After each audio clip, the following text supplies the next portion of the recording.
Hey guys, what is up? Welcome back to a brand new video, and today we're going to be talking about a Donald Trump versus Kamala Harris 2024 matchup. So, just going to type in these names. Also, happy Saturday.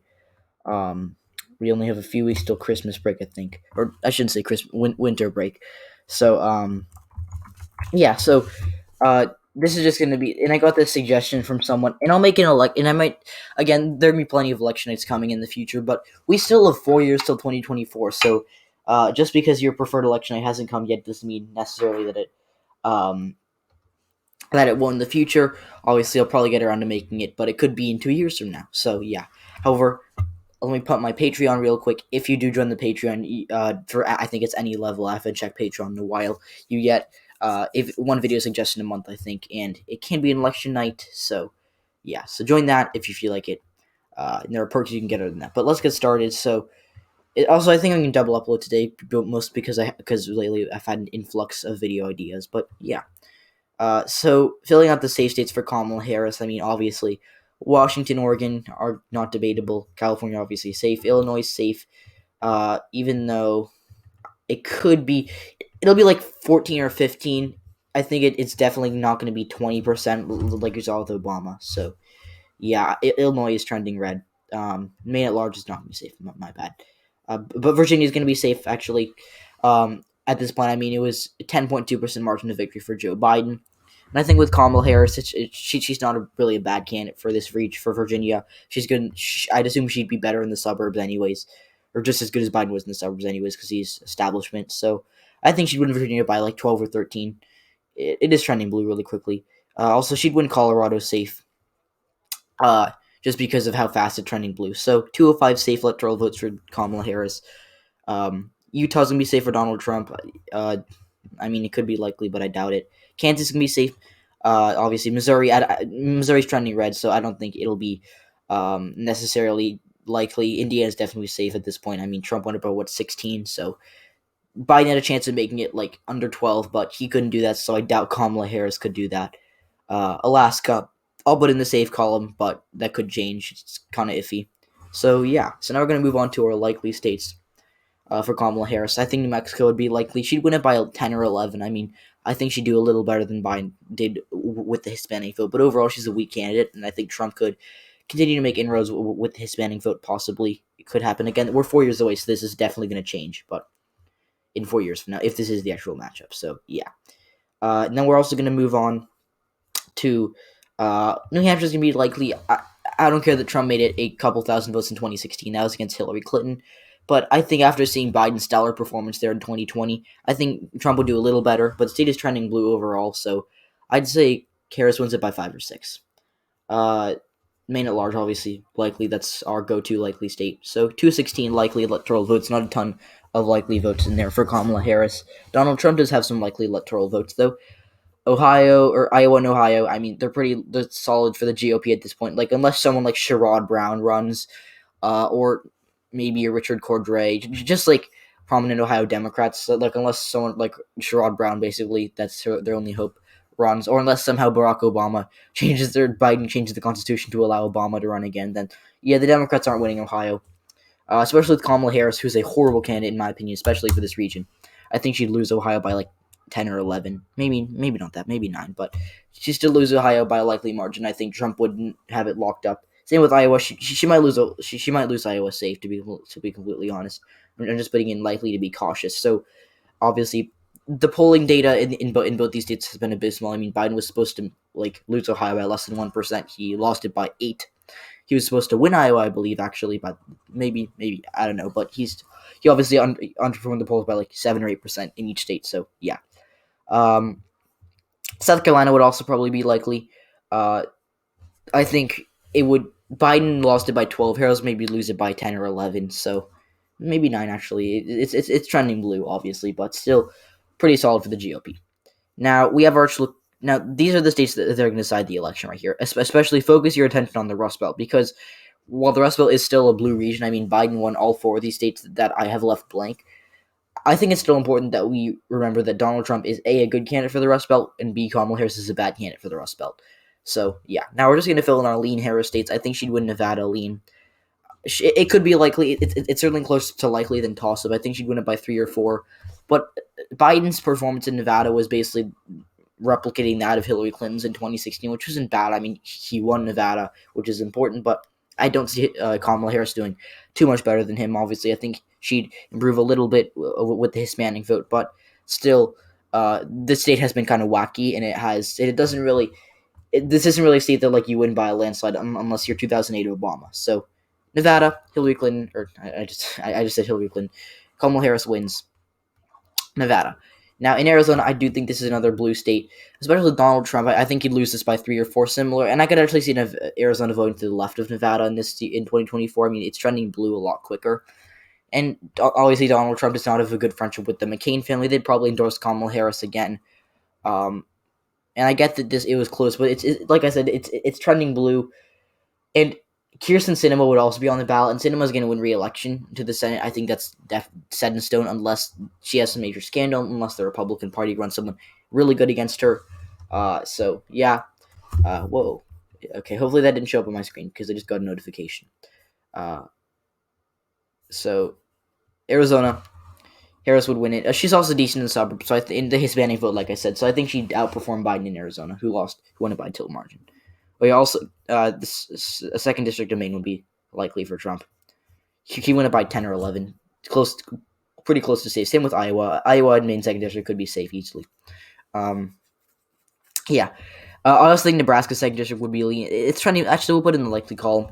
Kamala Harris would win it by 5 or 6. Actually, no, lean, because Hillary Clinton lost it. And I think Kamala Harris is closer to Hillary Clinton than she is to Joe Biden. And I think she's an exceptionally weak candidate. I mean, she's from my home state. And even there are a lot of Democrats in my home state of California who don't like her that much, but vote for her because she's a Democrat. And I don't like those people. Like, obviously, like I don't make generalizations, but I don't like people who just vote down ballot, who are like, I'm a Republican, so I'm just going to vote for all the Republicans. No, that's annoying, but whatever.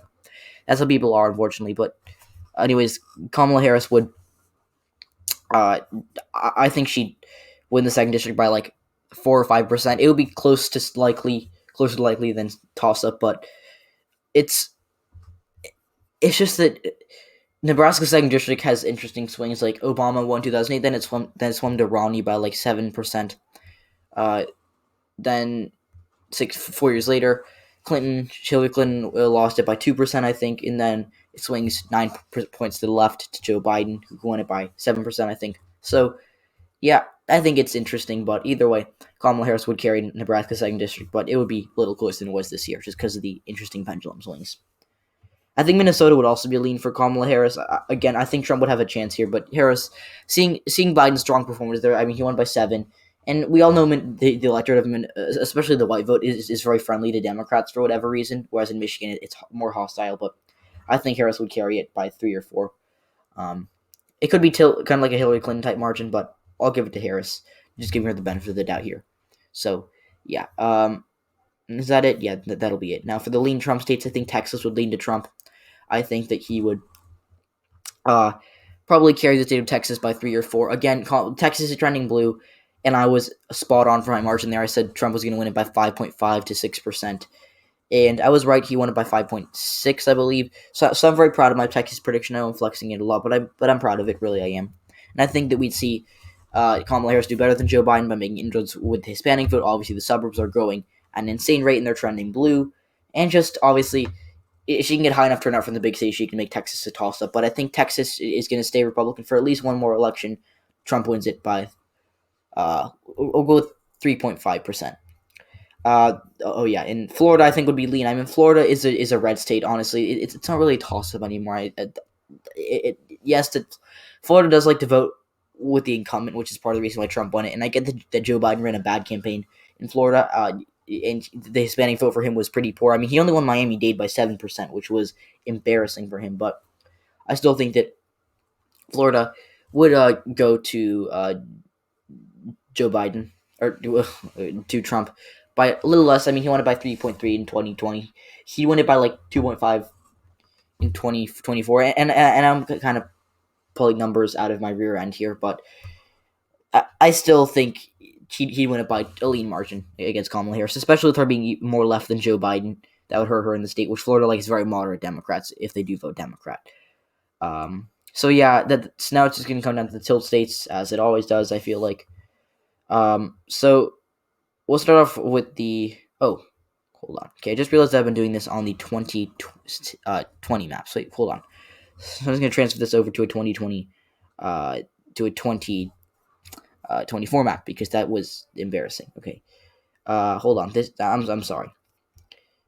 USA 2024. There we go. Here we go. Okay. All right, there we go. That's better. That's more like it. Let's get rid of this, and I'm just gonna pause, edit this out.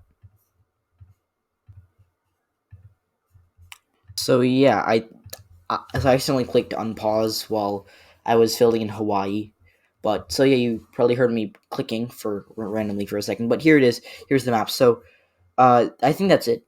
If I'm right. Yeah. So I think that'll be good. So let's go to the tilt here, starting with Georgia, which I do think she'd win by maybe a little bigger than Joe Biden. It's trending blue, and actually, people like I've eventually talked to someone about this. People say, "Oh, Kamala Harris is the reason Joe Biden won Georgia." Maybe, but that's kind of an unproven theory. But I'm just gonna stick with Georgia being light blue, very light blue, like was in 2020. So I think she'd essentially get the same amount of votes as Biden. And Georgia likes like for a Republican to win Georgia, they have to. They essentially have to be more establishmentarian, which Trump is not, or at least pretends he is not. So, Georgia, Donald Trump loses Georgia by the skin of his teeth once again by 0.5%. So, let's go back and forth. So, let's give the state of Wisconsin to Donald Trump. I don't see Wisconsin being won by Kamala Harris. I mean, she could win. Obviously, it's a toss up, but Biden won it by 0.7. It was so close this year. I just don't. I think Trump can do maybe worse than he did in 2016, but I think the state as a whole is trending red a tiny bit, and I think Kamala Harris is a bad. So like unless she should pick like a Sherrod Brown as a running mate or a Gary Peters or no, maybe not Gary Peters, but maybe Sherrod Brown comes to mind. Tom Wolf in Pennsylvania, just people who actually have appeal to this area, where she doesn't. So, but right now we're not factoring in running mates. But I think she'd lose Wisconsin, and I think she'd lose it by like literally a couple thousand votes. And I know I say this a lot, but I just don't see her winning, carrying all these Obama Trump voters because she's just too establishmentarian. She doesn't have appeal to progressive. She isn't super well liked by moderates. So yeah, and Biden could barely win. So I think Wisconsin, unless something changes, I do see going to Donald Trump. So yeah. Now let's go. Let's go to a Harris state. You know what? First, we're actually going to give Trump the state of Michigan. So yeah, Trump wins Michigan, and I say this mostly because he won in 2016, and I know that the Black community there is significant, and I think that I'm so torn on this one. Michigan, Pennsylvania are so hard for me. Like honestly, these two are just impossible to call, and this could change, but I'll give it to Trump because he won in 2016, and Hillary Clinton actually did decent with the black vote, or she actually did pretty well with the black vote, and Biden won it by 3%, and the state's trending red overall. Just it's so close. I don't know what to say, but my gut says Trump would win it in a Trump versus Harris matchup. Now, Kamala Harris has some good news, and she wins one of these states, and that gives her the presidency, so she gets to carry the state of North Carolina, and she would win North Carolina. It'll be close, but I think with Biden, people say Biden should have won North Carolina in 2020. He had a chance there, and obviously he only lost it by like 1.4%, which is very close, obviously. But he didn't really campaign there. He didn't run a ton of ads there. He kind of stuck to the Rust Belt in Arizona, and of course he did actually. He sent Obama down to Georgia and Florida, and obviously John Kasich did a very good job of delivering Ohio to the Biden campaign. But seriously, though, he didn't really pay a ton of attention to the Tar Heel state. So, but I do think Kamala Harris would campaign her because she's essentially losing Michigan and gaining North Carolina, in my opinion. I think in 2024, obviously this varies per candidate, but I think Kamala Harris would have a better chance of carrying North Carolina than Michigan. So I think she'd campaign there because it would be more of a must-win than it was for Joe Biden. Obviously, Biden won the election without North Carolina. So, yeah. Now, Pennsylvania is going to be the closest state, and just that means Trump's going to carry it by 2 votes. No, I'm kidding, but This is the final map. I think he'd carry Pennsylvania just because of Kamala Harris's stance on fracking. She kind of flip-flopped during the primary. She was anti-fracking. Then when she was Biden's running mate, she was pro-fracking. Or not pro-fracking, but she was, more friendly towards it. But, yeah, so this is the final map. 264 electoral votes for Donald Trump, 274 for Kamala Harris. This could change. Obviously, I could see Harris winning both Michigan and Pennsylvania. I think that's pretty realistic. I could also, however, see Donald Trump pulling it off in North Carolina, which would give him the dub. So, yeah, but right now, this is what I think would happen in a Harris versus Trump matchup. So please like the video, please subscribe, and see you all in the next one.